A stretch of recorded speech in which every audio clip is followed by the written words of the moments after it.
two niggas spoiling movies. Yeah.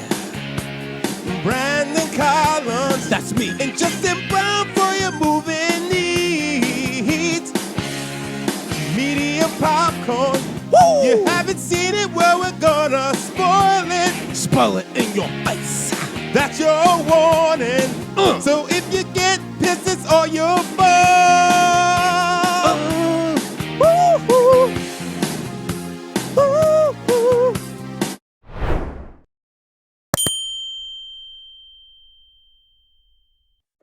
What is up, little biscuits and sun-dried tomatoes? It's your boy, Eddie Collins. Guys, and this is Justin Brown. And we are Medium Popcorn Niggas Spoiling Movies. And we have a special guest on this episode, Barika Collins herself, a New York native, Tatiana Albandos. How are you? Wow. Thanks for the stumbling introduction. I know. I just started stuttering. The person you've been with for 13 years. You still make them nervous, Tati. Oh, yeah, exactly. My heart is Peter pattering. Well, Peter pattering? Peter pattering. Cool. Well, Twitter painting, whatever. Yeah, you know. I like Twitter painting. We can keep Twitter painted. Oh, boy. So we are the three of us. We are going to be breaking down the newest entry in the Scream series, which you all know is one of my favorites.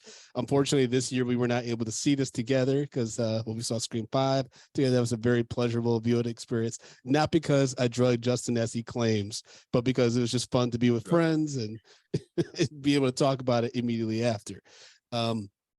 So we're going to start with general thoughts on the movie, like things we liked, things we didn't like, and then we'll dive deeper into the sixth entry into the series, which is fucking nuts. But Justin, initial thoughts. You texted me after you saw this movie, so yeah, I thought it was dope. I wasn't sure how this was gonna go, because especially they're using New York City and they're trying to encompass the whole New York City, with the they're going on the subways and shit like that. I was just like, this is going to be another flop of, a horror movie being set in New York City, and they just don't knock it out of the park. I think they did a decent job with giving you New York, even though when my man was up in that apartment, some NYPD would have popped in there and started popping shots on somebody at some point. Yeah. That's all I'm saying. You in an which apartment? Because if you're talking about Gale's, he couldn't have gotten into that building. Oh, no, yeah, that's 100%. No, I'm talking about when he was at like the main Sam and Tara's. Yeah. Oh, okay. Yeah. Somebody would have called, and there would have been shots, because they live in Manhattan. Yes. Mm-hmm. Yep.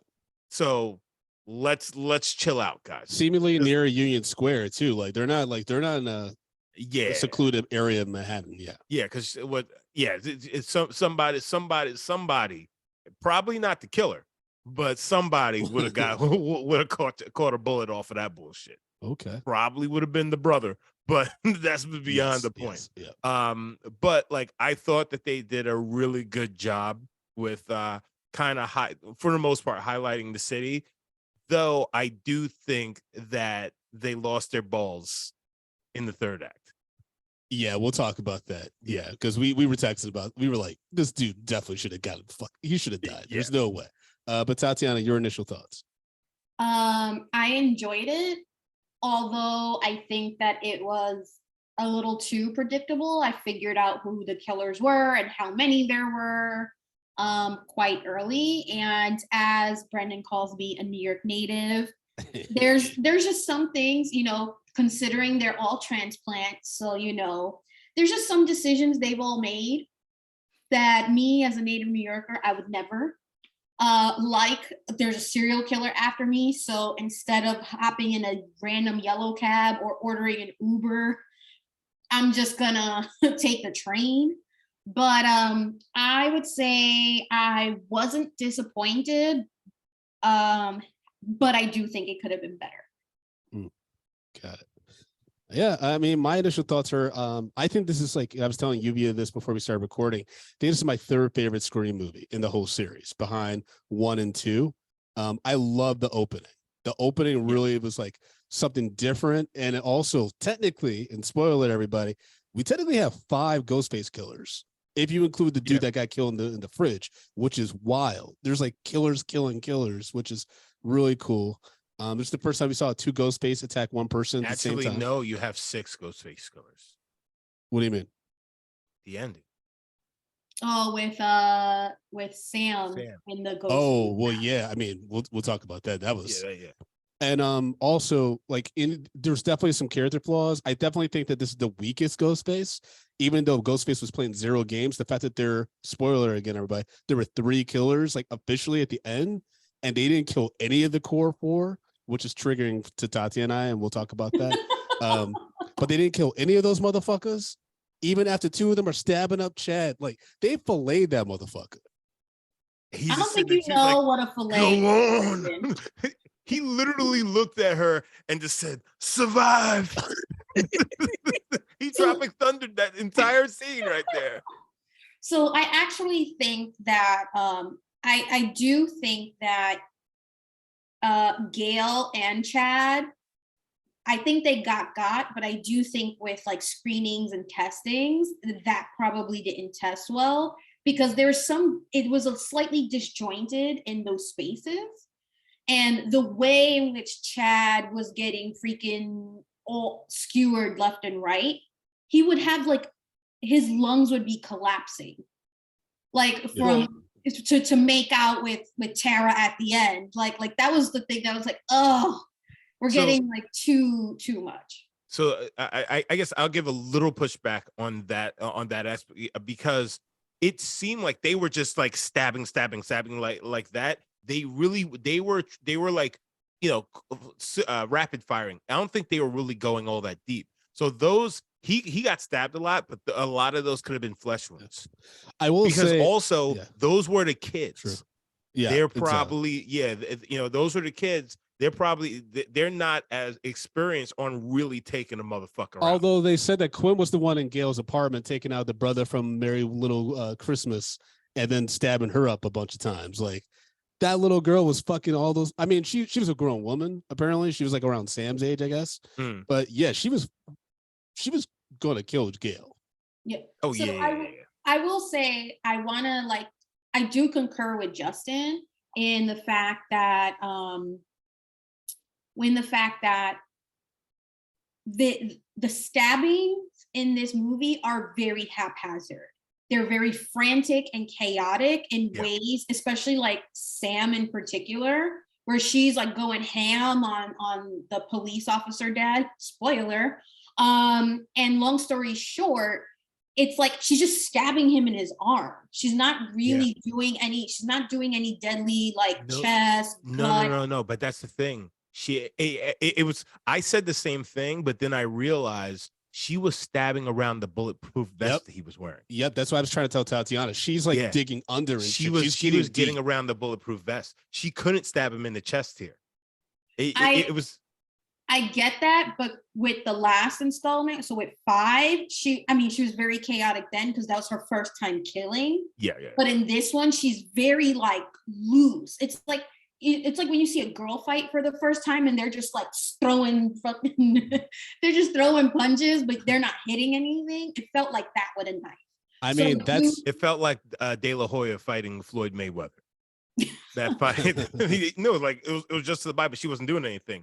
But like if you know the context of the fact she was going around the vest, that's why they all look so loopy. Because the first thing I thought, I'm just like, oh, what the fuck is up with this chick? But then I realized, like, oh, he's wearing the vest. So she actually made the conscious decision. No, he gonna die. I'm going around that vest to make sure I get him. Yeah, it was also like it was interesting that she took out the whole family too. Sam. I mean, Melissa Barrera. They gave her some good stuff to do. Like she got like her Linda Hamilton on. She was like. She was telling Terry, like, are you ready with the bricks? And then she just started killing everybody, like the brother, which I got to talk about the kid who plays Ethan. That actor is Jack Champion. And I know no one, maybe Yubi has seen Avatar 2. That's how long it took to make that movie. This is how long it took to make. Jack Champion, the kid who plays Ethan, is a fucking kid in Avatar 2. He's like 10 years old in that movie. And in here, he's like clearly 18 or 19 or whatever the fuck. That threw me off. But I immediately knew that he was going to be the killer. One, because everyone's like, you're the killer. But when he was trying to talk shit to Sam, he's like, "What are you gonna do, bitch?" And she just starts stabbing the fuck out. I'm like, bro, you didn't plan this out? Can we?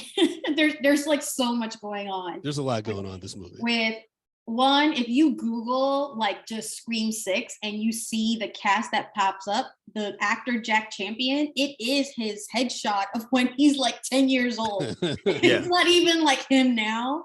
So yeah, kudos to Avatar, but also aren't they all in blueface? I didn't see it. He's the only human. It's like weird. It's I wouldn't know. Weird. It's too long. I agree with Juvia. Like I can't bring myself to watch it again, after that first one. But in this sense, there are a lot of dumb ass things that happen. I know horror film. This is like all logic just goes out the window. It's like I'm gonna do something stupid and get myself killed. Yes. So, for instance, when we talk about that opening scene, like yes, super cool that Samara Weaving in a nice lime green dress. That was nice. Was it lime green? I thought it was white. No, it was like green, yellow, greenish. No, it was yellow. Pretty sure it was white because then he was like, "I see red." No, it wasn't white. That's for sure. It was yellow. It was yellow. We'll agree to disagree. Yeah. I've been wearing that dress a few times. What color is the dress? Yeah, it's one of those. Is it blue? Is it green? So that opening is like they're supposed to be going on this date with someone that they've never met, and then it's like I'm lost. I'd be like, yo, my dude, I don't have time for this. Like, if you don't know how to use Google Maps, that's on you. But at the same time, she's an Australian girl in New York, and she hasn't been here long. So that's the only, because no New Yorker is going outside looking for some dude who's into an alley. Into an alley. Be like, oh yeah, come down the alley. It's like, can you see me in the alley? It's like, I don't see you. All right, I'm getting into an Uber. It'd have been that easy. or how about the fact that, like, I know they did film in New York City, but I know they didn't film all of it in New York City. No. Where the fuck is that alley in Manhattan? It could have been down in Chinatown. I mean, they filmed this in Montreal. It looked like it looked kind of like it could be Chinatown or by Hudson Street, but they filmed this in Montreal, like, and I get that. Like, I know Tatiana was really frustrated by some of the way that they did logistics in New York City, especially when they were in Central Park and then they raced up to the Upper West Side. That didn't quite make sense. 96th Street. I'm like, they're in Central Park. That's literally right there. Yeah, just go across the park. You there.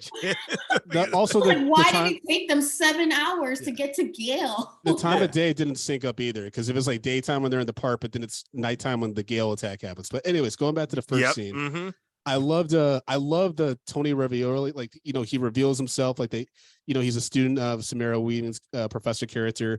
He killed her, and then him and his roommate are essentially trying to continue. So they're trying to do the copycat killings similar to what Scream 2 did with Richie, like they're fans of Richie and they want to complete his film. And then Ghostface calls him and he thinks it's his partner. I thought that whole bait and switch was fantastic because, it's the first time you actually hear a Ghostface killer talk about what it's like to take a life from their perspective and like kind of the high that they get from doing it. It's really fucking disturbing. But I thought that scene was really cool to get that like psyche of a killer and then see that killer get got, right? And like even Ghostface is like, do you feel like an animal? And he guts the fuck out of him. Like Ghostface was not playing around with those gut shots in this movie. Well, I think him and Anika got it bad. So one of my biggest things with that opening shot, which was, it's the first time we get a killer reveal, like in the beginning, right? Yeah, so threw me off that was the one thing that sort of took your breath away. Two, I agree to disagree with Brandon. One, the way he loves this franchise and the way I enjoy it are very different. I actually saw it very differently as this guy went against the plan. Like, they weren't supposed to start killing so close to home. Like, they weren't supposed to take this professor out. And so he was being reprimanded by the leader of the Ghostface killers, right? And so essentially, this was like him being punished for going rogue. Because when you first listen to that conversation, it's not like, oh, hey, you did it. It was like, oh, okay. Like you did a thing. How did it feel? Because you can't have, you got to keep a tight ship when you're doing something like this. So you just can't have people doing whatever they want. See, but later on in the movie, we do find out that those two guys weren't a part of the plan. That's why I was trying to, it's well, they were supposed to go down for the fall, which is what what the cop explains. That's why he put everything in their names. Yeah. So by killing them in the beginning, they couldn't be accused of the killings that come after it. I think they were always supposed to go, but because homie went rogue, they had to change that plan. No, I don't think there was ever any connection between the family and those two connection guys. Between them. Yes, so there the cop is. Found... So that family, so the cop, they talk about the internet, right? The family talks about how they're on the internet and all this stuff. So these two kids, the two, I don't want to keep calling them kids, the two potential killers in the beginning that die, essentially, that's what Gail comes out to say. This theater is in their names. And the dad says that he put it in there, that they had been corresponding for a long time because they wanted to finish Richie's movie. Everything was about finishing Richie's movie. I think it's from the message boards, though. I think that's like the message. So I think this is all going to come into play in the 7th one. I think there's going to be a huge cult of people trying to take out Sydney and Sam by the last one. So I think the overall plan was they were going to frame Sam for the murders. Well, they had to try to frame Sam. For that's why they wanted her to wear Billy's mask at the end. Yeah, exactly. So so putting it in their name, stuff like that. So they basically were going to make it like, it was these guys' name, but they were all on it together. And then Sam ended up killing her sister, and such and such, all these people. And then she ended up in. I don't know what was gonna go beyond that, but that was the plot for them was to frame Sam, and that's why they killed her psychologist, who just had found out that she had stabbed Richie 20-something times. And when he got stabbed in the face, I laughed actually, because I'm like, Ready or Not, who are the directors of this these sequels and did Ready or Not, obviously. Sorry, they're called Radio Silence. I'm like, they called all their actors from Ready or Not. I'm like, hey, come do a Scream 6 with us, but we're gonna kill you immediately. They're just took them out. It's a quick paycheck. You're like, okay, I'll do a days of work. All right. I will say that the screenwriters and Paramount call me because I have an idea for the 7th one. James Vanderbilt and it's a Guy Busick. Those are the screenwriters of this, the past 2 movies. I think they do a solid job of taking these taking these new characters and actually getting the audience to care about them, care about their trauma and stuff like that. I don't think they've had a good handle on the legacy characters, because we'll talk about Kirby and Gail in a second.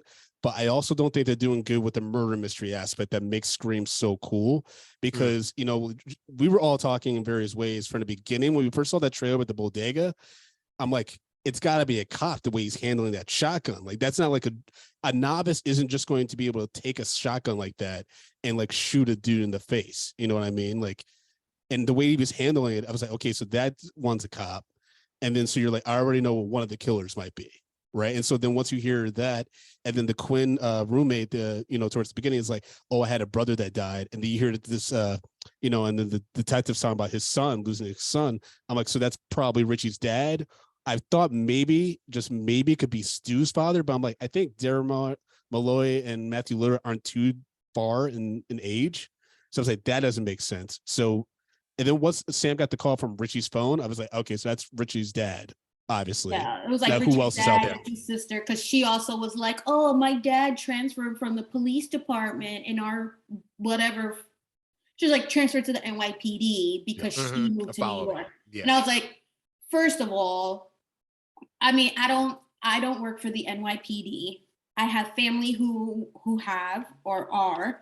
And not to say it's not easy to get a transfer, but given the proximity of his daughter, so himself, he would have never gotten this case, period, because his daughter's roommate is in question. Yeah. So when he was like, it's not my fault, and fell on my lap, I was like, do you know how many precincts, not only just this isn't Woodsboro anymore, where there's one sheriff for the whole town and it would come across your lap.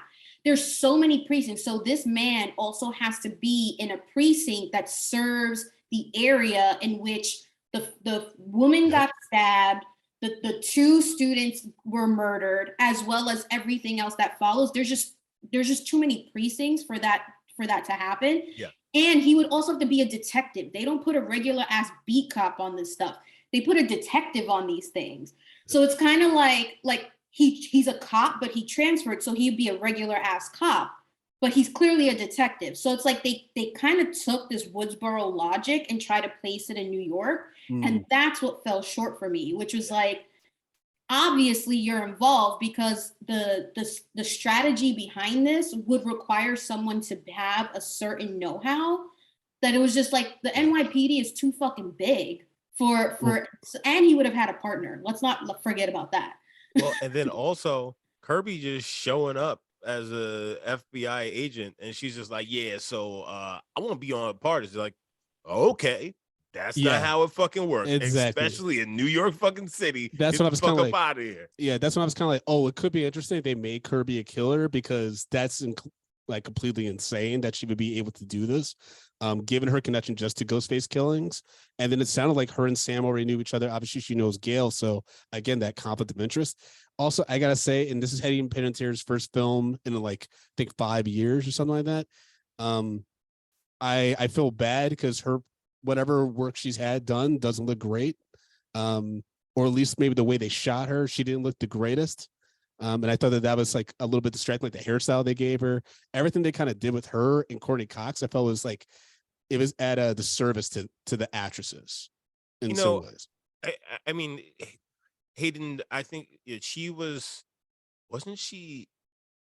She had some shit going on. She went through some stuff with her marriage, I think. Yeah. And, she had a rough few years and things like that. I mean, bro, it is what it takes its toll on you. Yeah. But remember, Hollywood isn't kind to women as they age. So, like you can't fault them for getting fillers and all these things. And it's just that technology is progressing at a way where we can actually see it.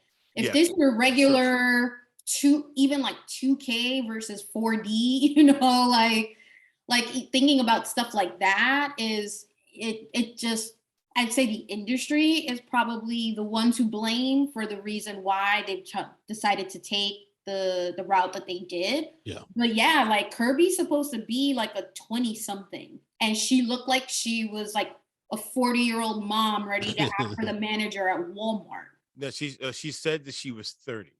And I'm just like, it's a rough 30. Yeah. I don't know. I mean, I'm 36, but damn.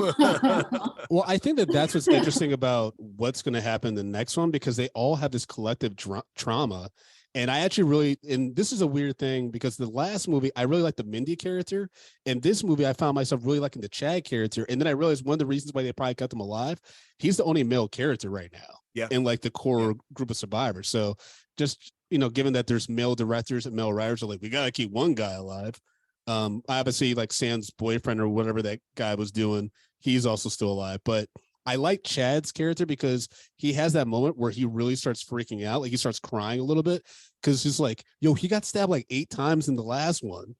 And he's like, I really don't want to get stabbed again. Like, because I thought about, like, he got stabbed. He got stabbed twice, like, but at the same time on different sides of his body, and he lived. He's survived. They're all gonna be fucked up, right? Yeah, they're all gonna be so fucked up.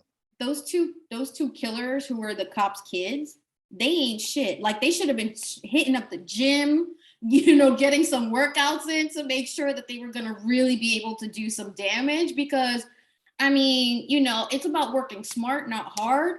But damn, like just because you have a knife doesn't mean, clearly, because they stabbed all these people, and like not even half of them got serious damage. Like Tara, for instance, gets stabbed in the back, which should have at least severed a couple of nerves, and she still got all the energy to take another one in the fucking gut, and she still had all the energy to like fuck about. It was just like so much. I think to Justin's point. Oh, sorry. No, go ahead. I was just gonna say, I think to your point earlier is, I think the dad killed Jason at the beginning, And I think the dad killed, obviously he did the bodega thing. I think the dad was the only one that was able to actually do some damage because he's the only one that's actually like the people he's killing are actually staying dead.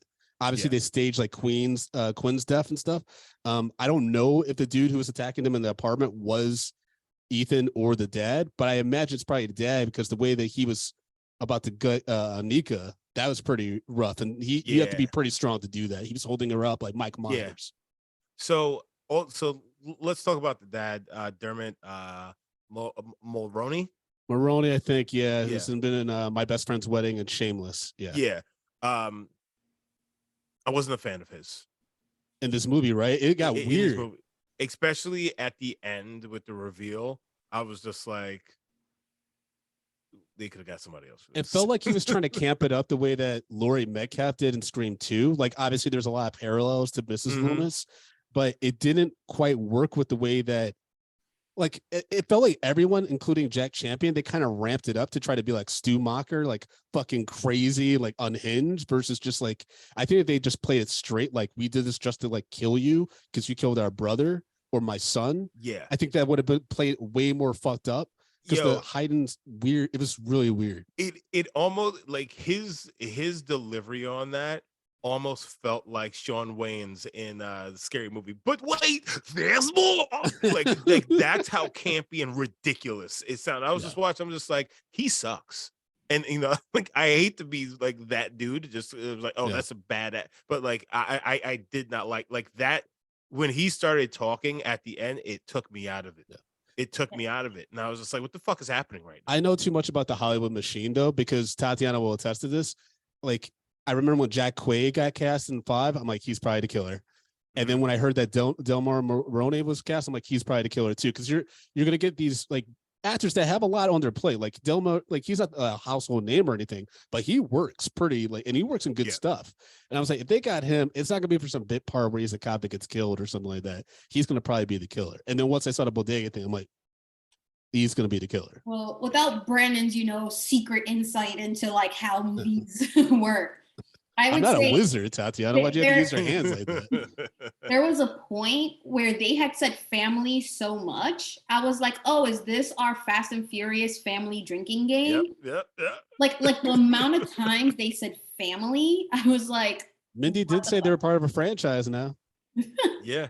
So there's that, right? So here's like kind of like my reasoning on the whole family thing, which was so the minute she got the phone call from Richie, I was like, one, she didn't change her number. Like this happened 365 days ago. She didn't think to change her number, cut her hair, dye it. Like she, just change up the look or something. Because she's getting harassed publicly and stuff. Yeah, that's wild. That was really wild to me. But you know what? Like I'm one of those people. Like I have people's numbers in my phone, and I've never changed my number. But I've had like I recently got a call from a girl I went out with like 8 years ago, and I'm just like, this is the wrong Justin, because she's been texting me for like as a wrong person for years. I'm just like, I am a married man. You fucking. I had to tell Paul, I'm like, hey, she's like, you want me to put my tongue on your toe again, JB? And you're like, no, no, man, stop it. Did you 365 days ago go, have this mass murderer going after you, and then you had to take them out? Tati, you don't know my life. No, you're right, and because of the fact is that she did go through some hellacious shit, and nigga was calling her phone. Yeah, I change your number, but at the same time, it was her boyfriend who was a part of it. So like at this point, he was her boyfriend him downstairs. Yeah, him all the way downstairs. So like, I feel like at that point, she's just kind of like, well, it's over.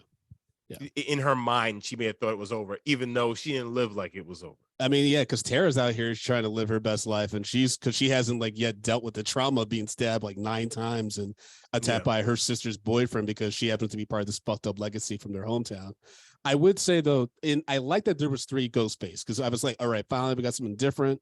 Technically, there's more than 3, but I was like, they did something different there.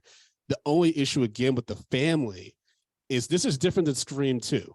right? Which is Mrs. Loomis was popping up in the movie, but only Gail talked to her, right? So then when Sydney sees her, she does a teleport like Mrs. Loomis, and she's like, "Oh, I got a makeover."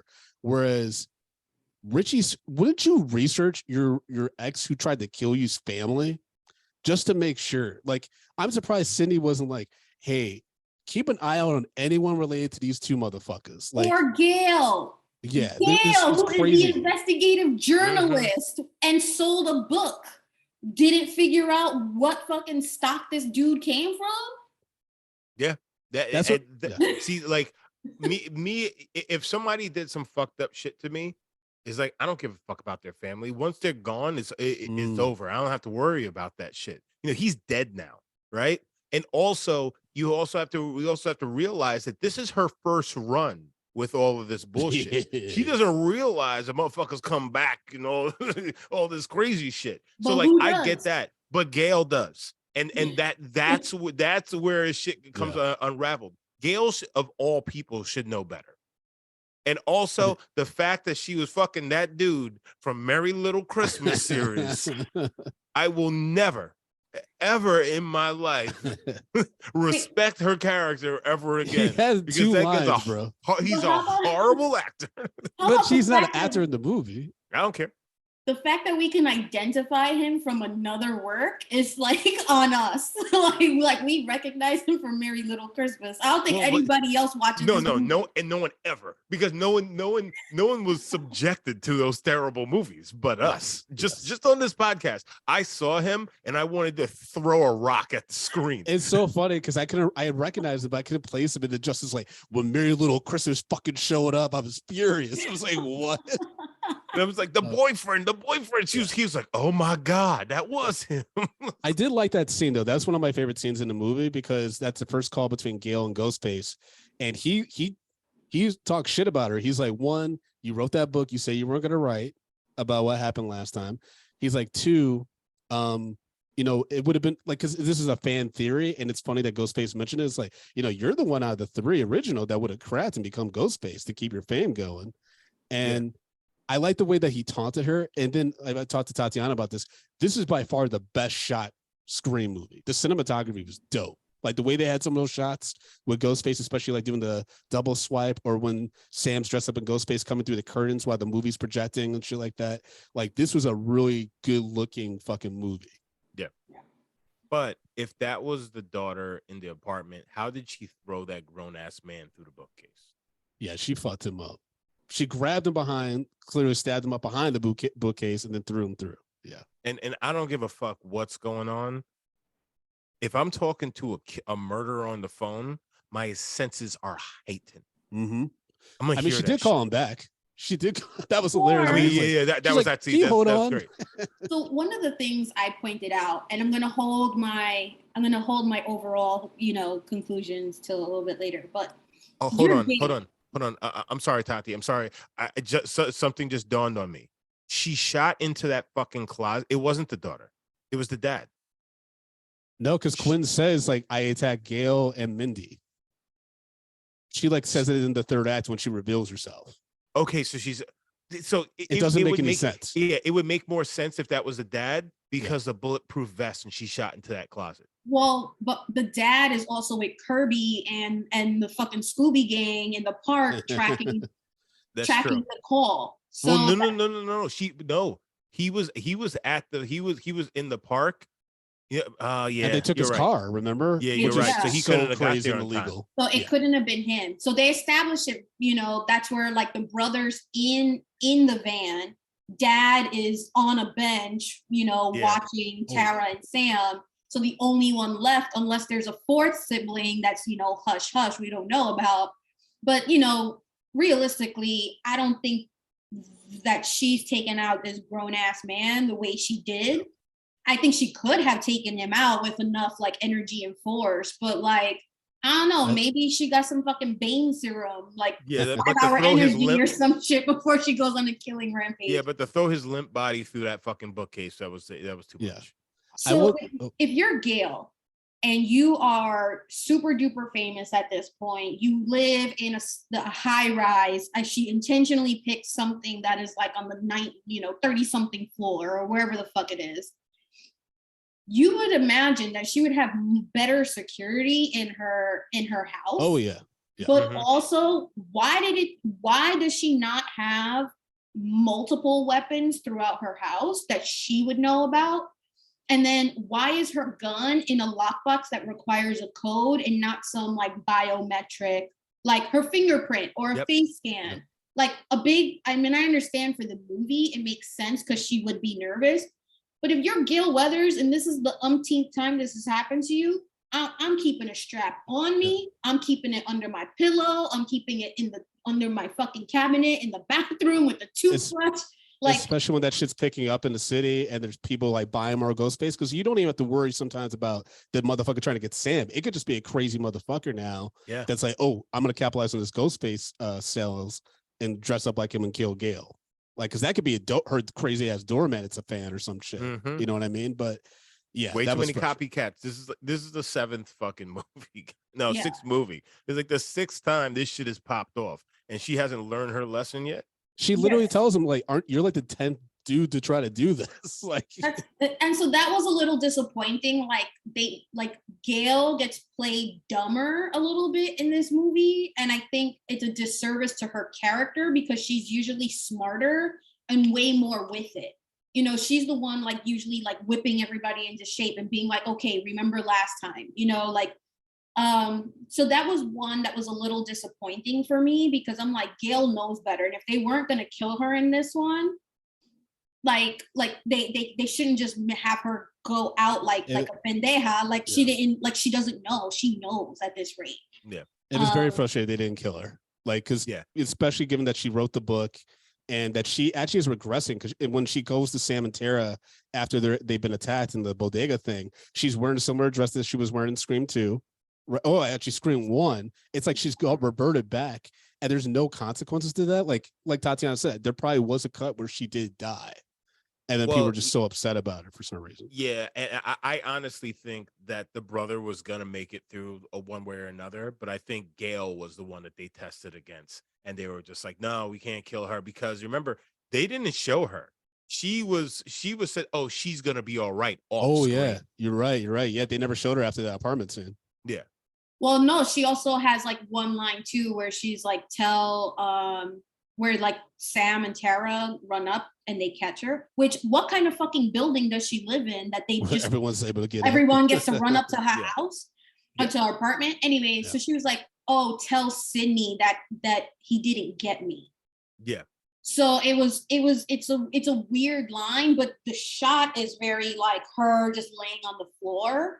So it could be a reshoot for all we know. Yeah. All I know is that was probably the one thing that I was like, if you weren't gonna take her out, at least let her be the badass Gail we know her to be. And that was disappointing. But there are a lot of connections to Scream 2 that I made like immediately. And this is where Brandon and I's worlds collide just a little bit more because Brandon's like the Scream super fan. And so in the like serial killer on the inside. Go on. Well, I love like murder mystery, like the bloodier the better. Like I love that weird shit. So the minute Quinn established that she was a roommate, I was like, oh snap, the original killer in the original script for Scream 2 was Sydney's roommate. I was like, wouldn't it be crazy? And I picked this from like the very beginning of the movie. I was like, what if they're trying to like keep to the original Scream 2 or like they're pulling from Scream 2 as we know it? So there was that. And then of course, when she talked about her dad, I was like, oh, clearly dad's part of it. And then there was quite a few connections, right? Like Tara being in college, Sydney was in college. There's a boyfriend interest that is now like, you could be the killer, like question, right? And that was a big thing in Scream 2.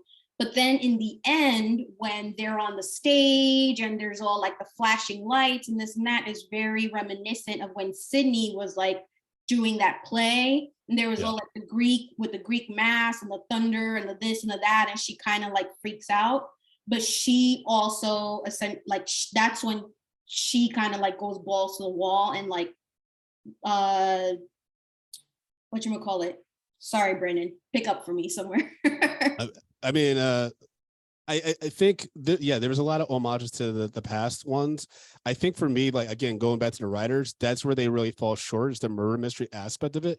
I think they need to go back to like not telling the cast who the killer is until like the last week of filming, because I think that there's too many.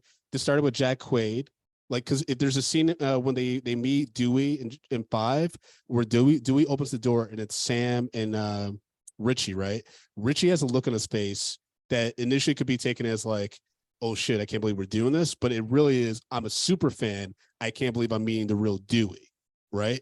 And in this one, when they're in the van for the Central Park stupid tracking, which was crazy that it took Chad and Mindy so long to be like, this is how our uncle died, right? Like literally like trying to find the killer in the park, which is so like there's something going on with those two that Tati's been thinking like maybe they're involved at the end of the day. But the kid who Jack Champion's character, Ethan, when Kirby says they're tracking the killer's phone, his eyes get wide, almost like shit, they're gonna find my sister. You know what I mean? Like it just his reaction didn't fit for someone that's supposedly not connected to any of this shit. And also they literally were dragging him along for the plot. There's no reason for him to be involved in any. If anything, Chad should have been like, get the fuck out of here, bro. Get the fuck out of Dodge. Like, this is not good for you. Get the fuck out of here.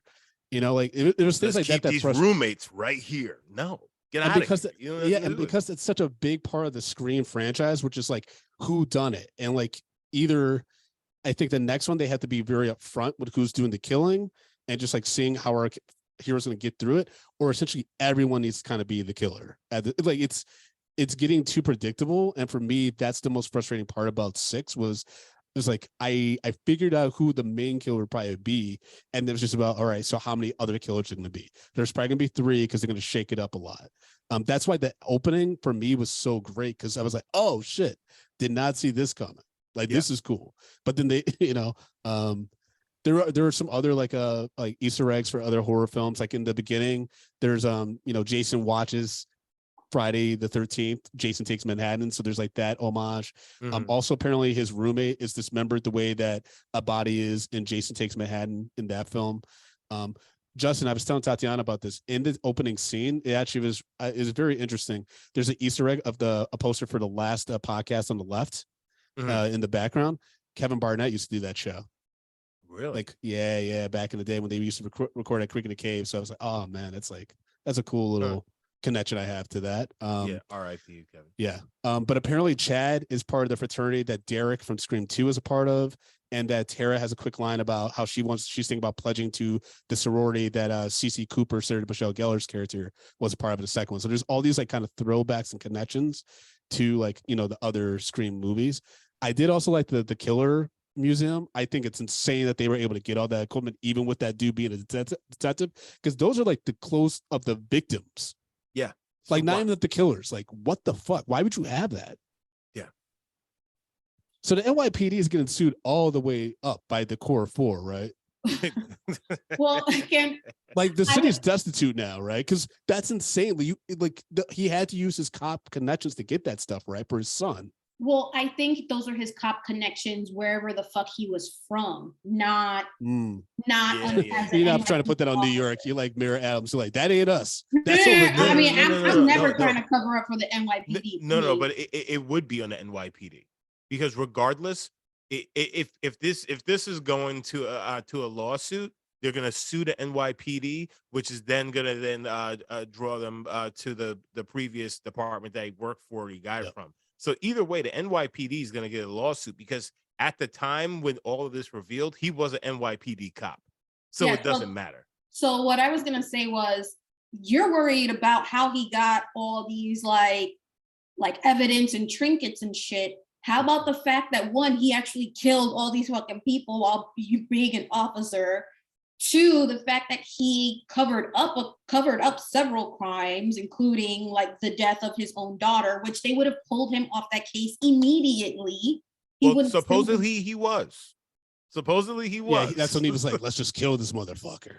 3, the fact that none of those people had any sort of NYPD protection, whether it be at their apartment or they didn't keep them in the station for their own protection or put them into like, you know, WITSEC or something like that, right? Like that's something you would do simply because they report that there's a Ghostface killer, that the sales of masks have increased significantly.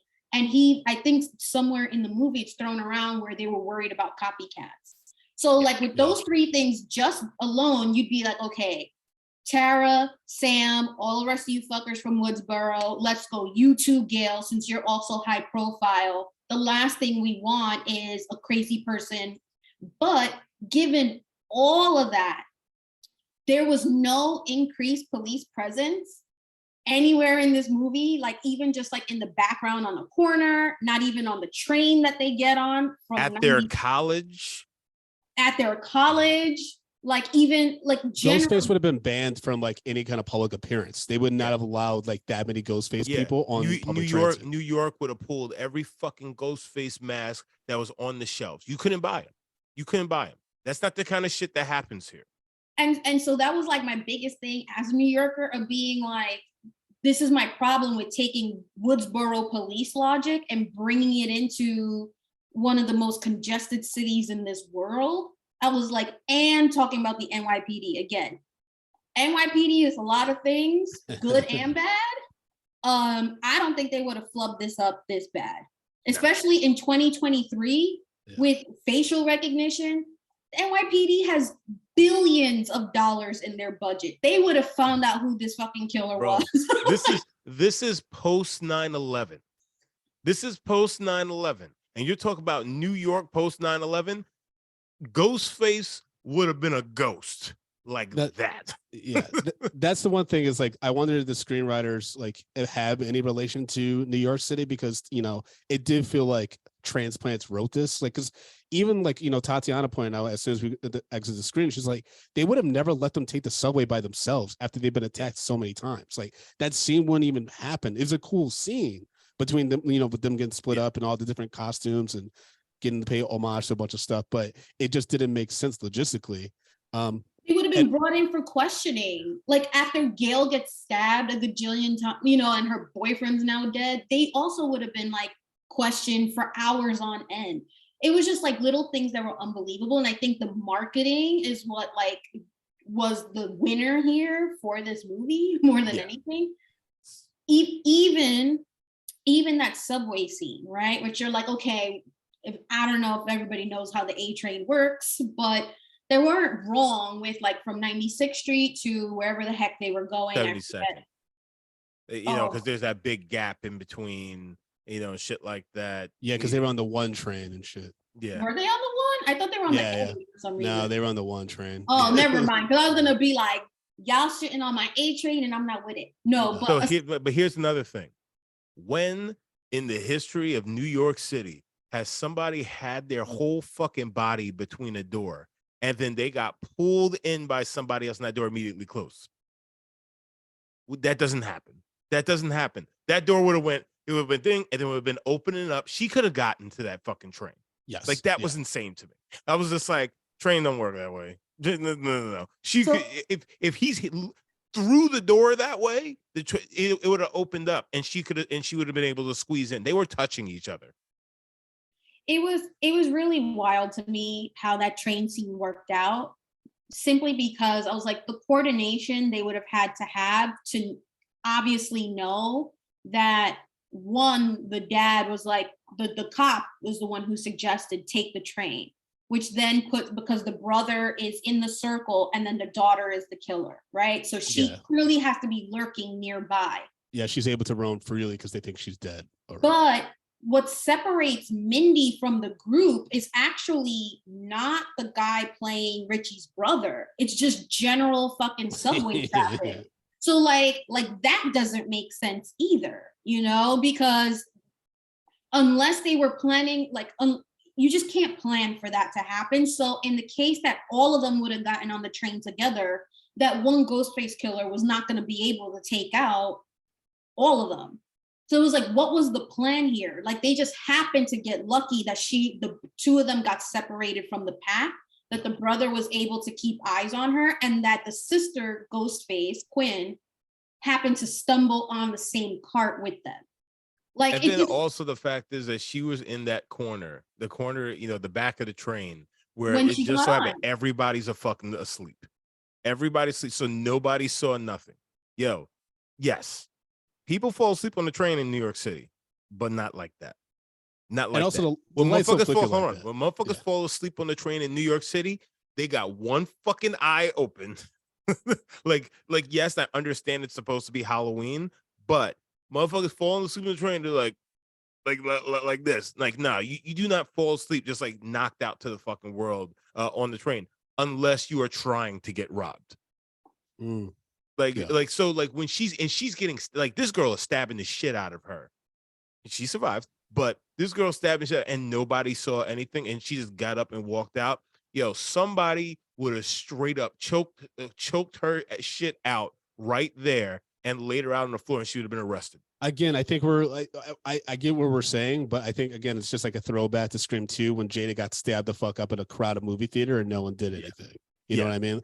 I think for one thing I want to make sure we talk about, though, and again, I love this series. I think there's a lot of really cool stuff that they did here. I think there's a unique place that they can go in the next one. But Tatiana, again, pointed out something, especially with two male writers, the way that they and Justin, we talked about this also recently on an episode where we talked about knife wounds and the way that you attack people. None of these female characters can have kids. They're literally scrambling their fucking uteruses the way that they're stabbing everybody. Or that's brutal, bro. Like they were twisting that knife all to every female character.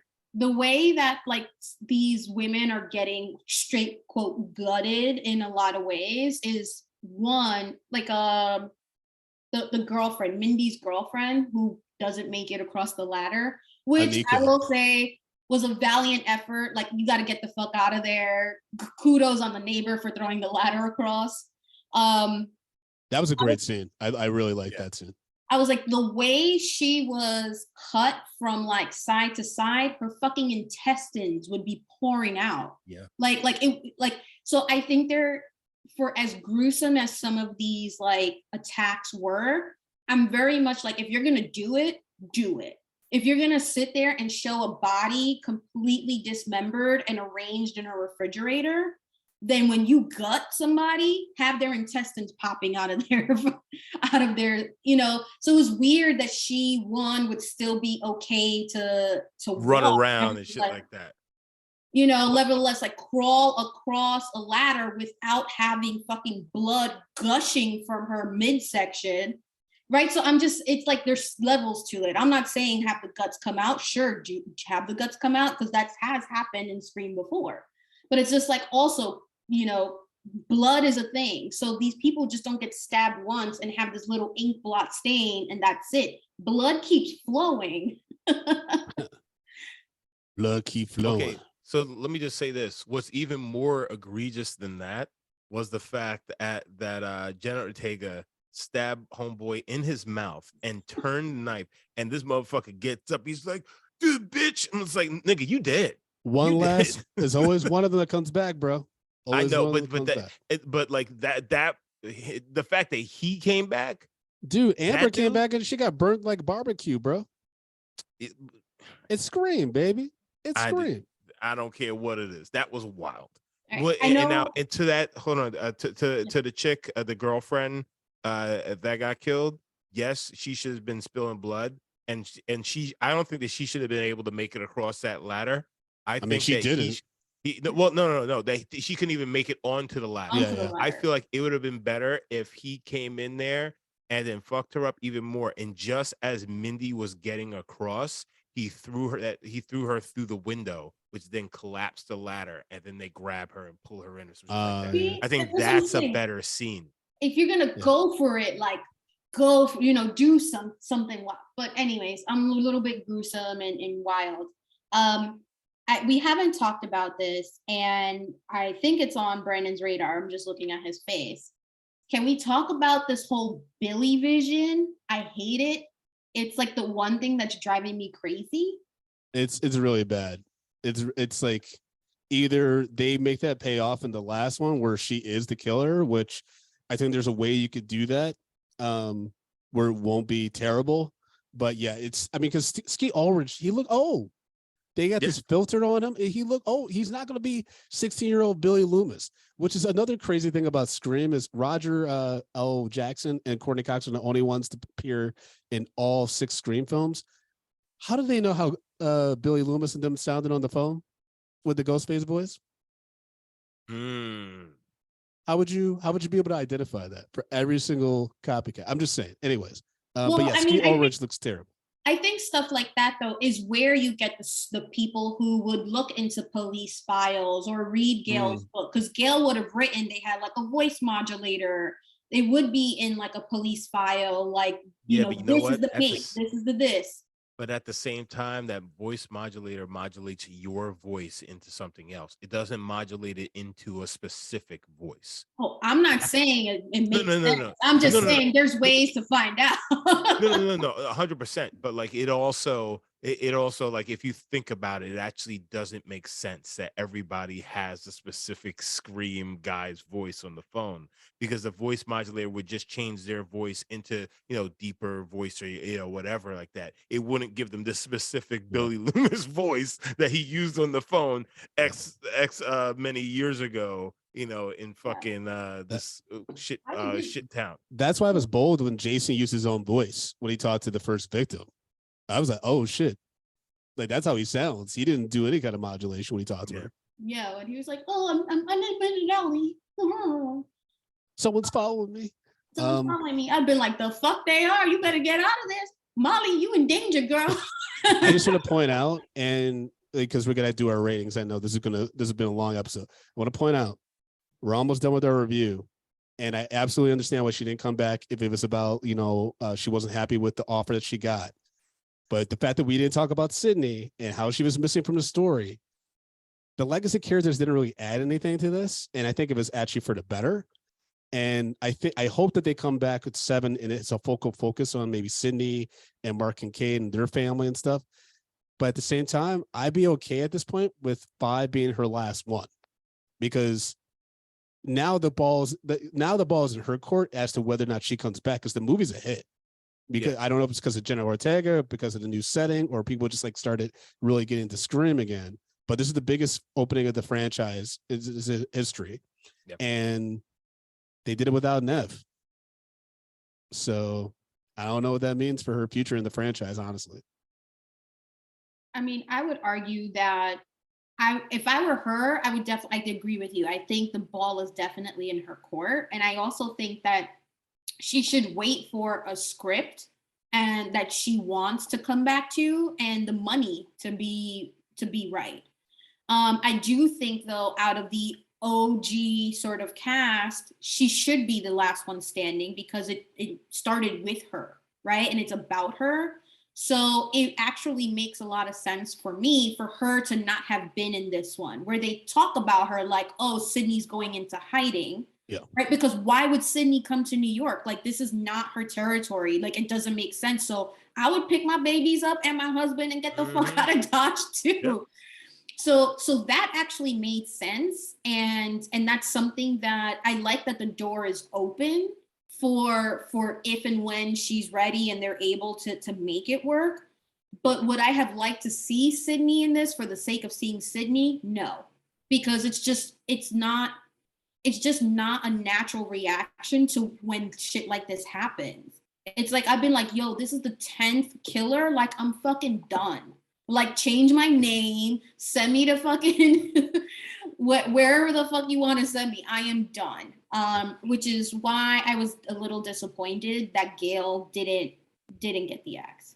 So I rate this last a quick thought. But I think if they have it, you know, it's going to be a 7th one. Sydney comes back. Actually, it only makes sense that Sam kills her. Loomis gets his girl. there's something. Yeah, I'm on Patreon. I'm gonna post my thoughts of where I think the franchise could go with the ending of the 7th one. I think it needs to end with the next one. I think it's a good trilogy to bring the new cast to close. They're also getting so popular that they're not going to be able to keep them after probably another one. But yeah, I agree. Like there's a way where you can have Sam do the killing and all that stuff. But you're building to it. Yeah, Justin, break down our rating system, baby. Stop calling me baby. So, guys, we rate movies, bags of popcorn, small, medium, large, and the XL for the exceptional. If a film doesn't deserve any popcorn, we throw it into the dog shit pile. We pile piles and piles of dog shit on top of it. So we sat down and we watched the 2023 slasher film Scream 6, starring Melissa Barrera, Jasmine Savory Brown, Jack Champion, Henry Cesny. Okay, Mason Gooding. There's a whole bunch of people in here. Courtney Cox, Hayden Panettiere, Tati. Oh, I'm sorry, Jenna Ortega. She's the biggest star in this now. Also, Devlin Nakota, who played Anika, who is a very pretty woman. Okay. So Tati, what say you? So I like this movie, but it's getting a medium. It's getting a medium because I cannot take the New Yorker out of me. That is just like, this wouldn't, like, even out of towners would have never done this, right? Like be smarter. This isn't your first rodeo. But I do think they need fresh ideas in the writer's room. I think they need people with a little more like worldly experience, like get real New Yorkers, to tell you about the experience, or get more women in there that'll be like, this is how I would react to this thing. Because it's feeling a little bit like a boys club in the writer's room. And they're like, even though all the main characters are women, they're making stupid ass choices that you're like, come on, be better than that. Aside from that though, am I going to stop watching this series? No. So it is definitely a medium for me. Cool. Brandon. I'm giving this a large. I think there was a lot of new stuff for the 6th entry in the series. I think that I'm really digging the core 4, even though it reminds me of a terrible phrase that we used at my old former employer that shall not be named because they're pieces of shit. I like that Mason Gooding had something to do. Like I like that Chad actually had a character this time. It wasn't just annoying jock kid that made stupid decisions.